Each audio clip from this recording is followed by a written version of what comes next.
नेहरू इंदिरा गांधींचा विजय आणि सोनियांचं मतदार यादीतील नाव ही वोट चोरीची सर्वात मोठी उदाहरणं. लोकसभेमध्ये अमित शहांचा काँग्रेससह उद्धव ठाकरेंवरही हल्लाबोल. खडाजंगीनंतर काँग्रेस खासदारांचा सभात्याग. पुणे जमीन घोटाळ्यातील एफआयआरमध्ये पार्थ पवारांचं नाव का नाही? हायकोर्टाचा राज्य सरकारला खडा सवाल. तर कुणालाही वाचवण्याचा प्रयत्न नाही, मुख्यमंत्र्यांची स्पष्टोक्ती. महेंद्र दळवींपाठोपाठ शिंदेचे मंत्री भरत गोगावलेही पैशांच्या व्हिडिओमुळे वादात. नोटांच्या बंडलांसोबत गोगावले दिसत असल्याचा शेकापच्या नेत्या चित्रलेखा पाटलांचा आरोप. गोगावलेंकडनं मात्र आरोपांचं खंडन.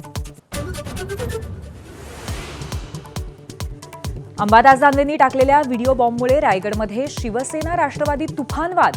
महेंद्र दळवींना देशभक्त म्हणत तटकरेंची टोलेबाजी, तर तटकरेंना संत म्हणून उल्लेख करत दळवींची उपहासात्मक टीका.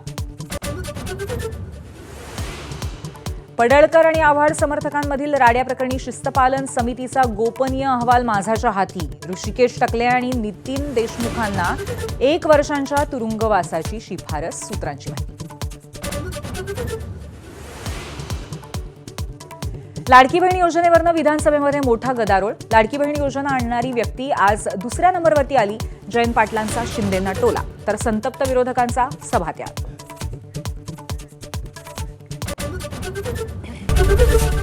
एबीपी माझा, उघडा डोळे बघा नीट.